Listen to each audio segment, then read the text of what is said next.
Saudara yang diberkati di dalam nama Tuhan Yesus Kristus, bertemu lagi dengan saya, Pendeta Novel Saragi.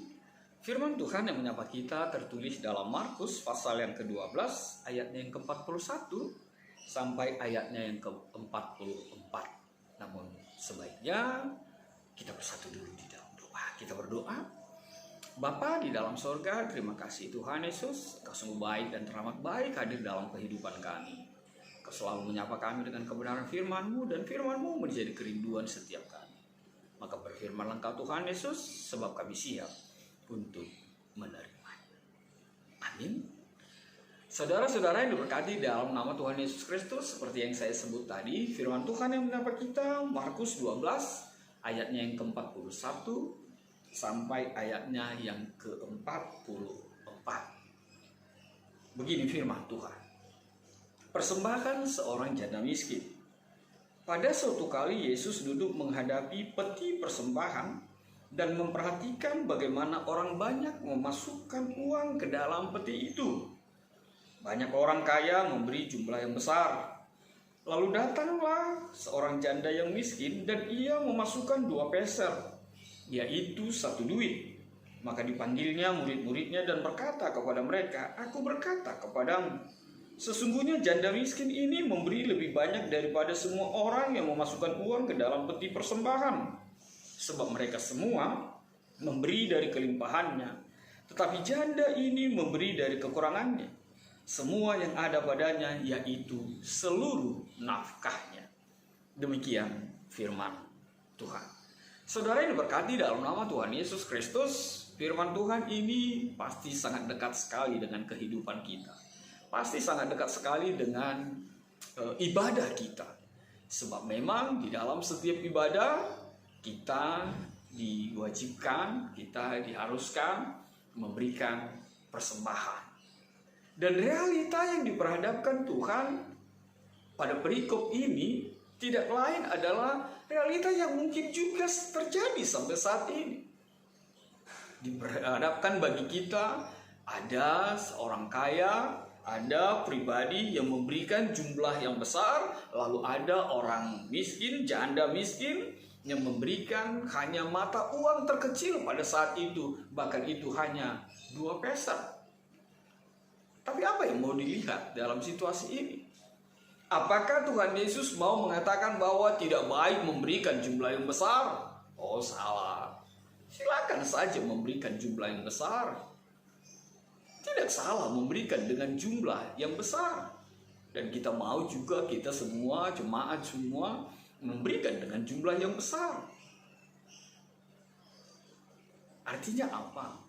Tuhan bukan mengkritisi soal jumlah yang besar tadi dan menyalahkan orang yang memberikan dengan jumlah yang terkecil. Tapi sekali lagi Tuhan mau mengatakan bahwa adakah yang kita berikan itu adalah sebagai sebuah ungkapan dari ketulusan hati? Apakah kita memberikan persembahan yang besar itu dari sebuah motivasi yang baik, dari sebuah motivasi yang memang benar mengenal siapa Tuhan kita di dalam kehidupan kita?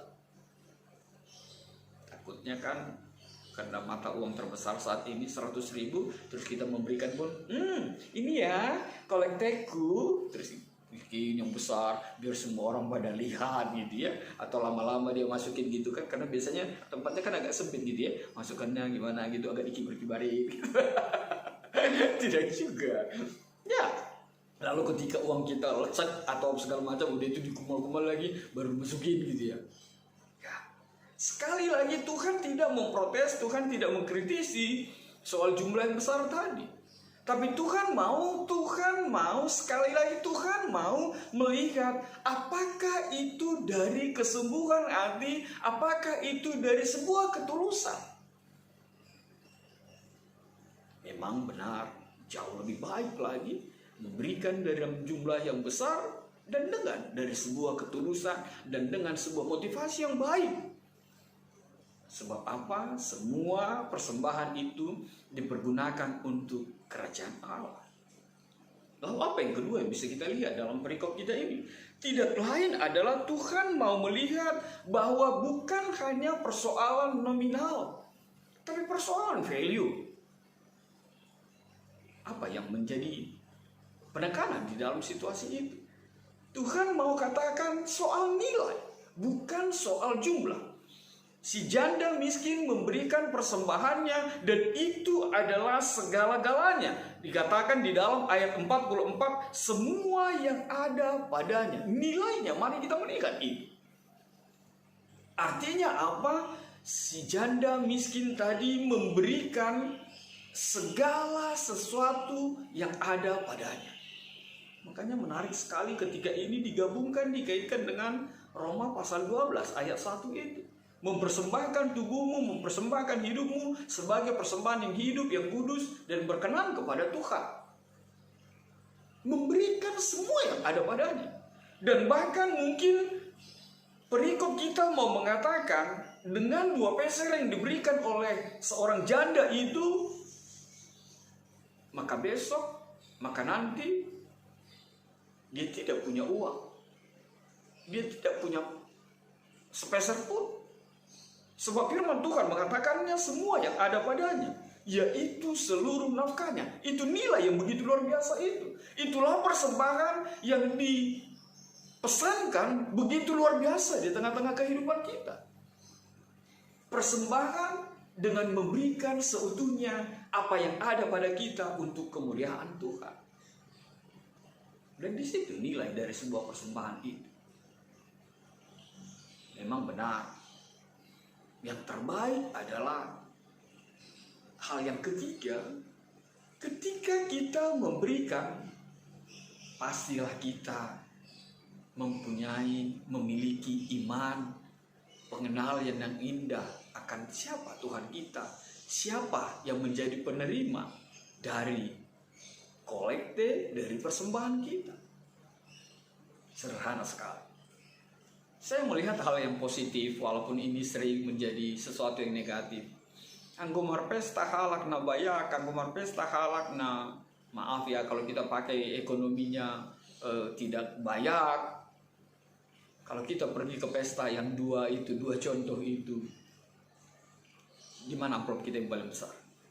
Kepada orang yang susah atau kepada orang yang berkecukupan tadi? Pastilah, jujur saja, pasti kepada yang berkecukupan tadi jauh lebih besar. Dan fenomena yang lain mungkin akan diperhadapkan kepada kita ketika kita bergereja, katakanlah bukan di gereja tradisional. Mana kolektemu, mana persembahanmu yang lebih besar, mana yang lebih banyak? Jujur sajalah. Tapi apapun itu yang mau aku ambil dalam peristiwa itu adalah ketika kita membayangkan, mengimani bahwa yang menerimanya, yang kita hadapi adalah Tuhan, maka pengenalan yang indah itu akan menghantarmu memberikan persembahan yang baik. Sebab persembahan itu adalah bagian dari pengenalanmu kepada Tuhan. Memang kalau kita anggap Tuhan itu seperti apa, kita pasti akan ya mungkin hanya katakanlah sudah persembahan gitu. Kalau kita menganggap bahwa Tuhan itu atau persembahan kita itu tidak dilihat orang, ya kita mungkin memberikan asal saja atau ya sudahlah begitu ya. Tapi ketika kita membayangkan, mengimani siapa yang menerima dan kepada siapa kita memberinya, pasti akan memberikan yang terbaik. Ya, pasti kita akan memberikan yang terbaik. Pasti akan kita memberikan persembahan itu dengan sebuah kekuatan, dengan sebuah persiapan yang mungkin jauh-jauh hari. Memang ada saja pribadi yang telah mempersiapkan kolektenya jauh sebelum hari Minggu. Bahkan dia selalu membuat persiapan memberikan yang terbaik bagi Tuhan. Bahkan sampai menukar uang yang terbaik agar tidak lecet tapi bisa kelihatan dengan jelas masih bentuknya. Sebab ada saja yang memberikan kolekte yang kita jumpai di kotak persembahan yang angkanya nggak ada lagi atau angkanya tidak bisa dibaca, bahkan tidak jarang kok jadi tidak jarang uangnya hanya tinggal 3/4. Tapi sekali lagi firman Tuhan mau berpesan kepada kita memberikan semua yang ada padanya. Dan biarlah itu menjadi persembahan kita kepada Tuhan, memberikan kehidupan kita, memberikan keberadaan kita seluruhnya menjadi persembahan yang berkenan bagi Tuhan. Lalu apa yang berikut? Firman Tuhan ingin mengatakan kepada kita, lihatlah persembahan yang terbaik itu, bahwa persembahan itu adalah bahagian dari ibadah yang tidak terpisahkan. Bahwa persembahan itu adalah ungkapan dari hati, bukan hanya dari tangan. Bahwa persembahan itu adalah kerinduan Tuhan, kita membawanya ke pelatarannya. Maka firman Tuhan mengatakan, bawalah persembahanmu. Itu juga kerinduan Tuhan, agar kita memberikan persembahan kita.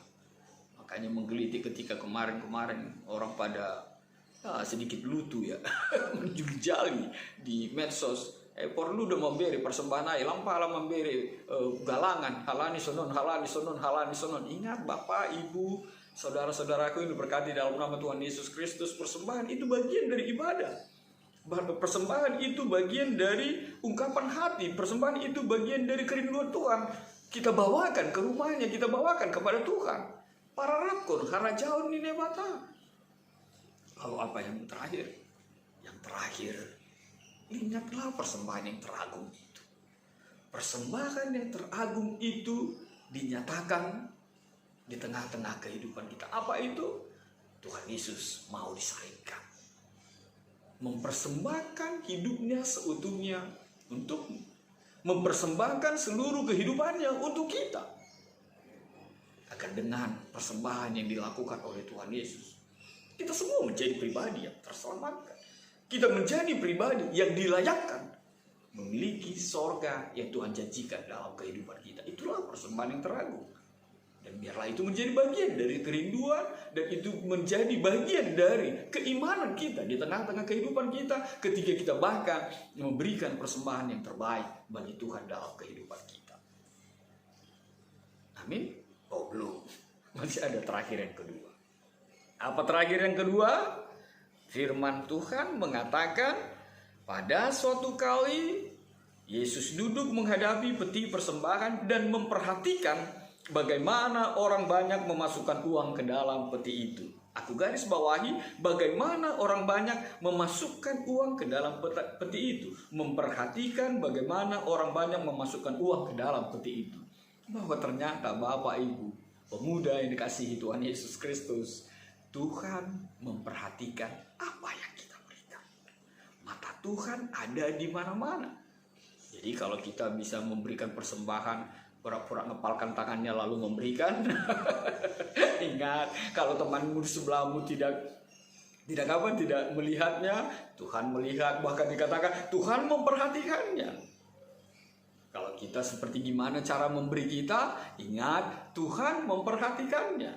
Jadi jangan pernah juga bermain-main, atau jangan pernah juga anggap enteng dengan sebuah persembahan. Sebab apa? Tuhan memperhatikannya. Kalau kita merasa bahwa tidak ada yang tahu, kalau kita merasa bahwa tidak ada orang yang melihat, tapi Tuhan melihat engkau. Itu sebabnya Tuhan mengatakan, Tuhan tidak melihat perawakannya, tapi melihat hatinya. Tuhan tidak melihat angka yang engkau berikan, nominal yang engkau berikan, tapi sekali lagi Tuhan memperhatikan hati.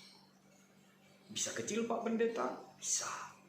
Kalau itu dari sebuah ketulusan, kalau memang itu ungkapan hatimu memberikan yang terbaik bagi Tuhan, selamat memberikan persembahan. Tuhan memberkati. Amin. Kita bersatu dalam doa.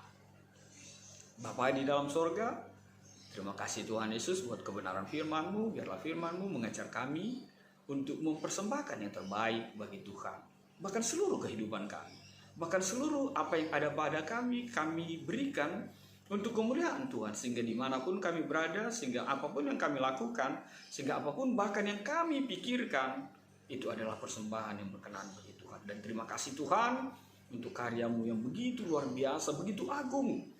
Engkau mempersembahkan hidupmu seutuhnya untuk kami, agar kami anak-anak-Mu, agar kami pribadi yang Kau berkati, mendapatkan sorga, mendapatkan keselamatan yang Kau janjikan bagi setiap kami. Dalam kasih-Mu Tuhan Yesus kami berdoa dan mengucap syukur. Penyahkan Tuhan virus corona.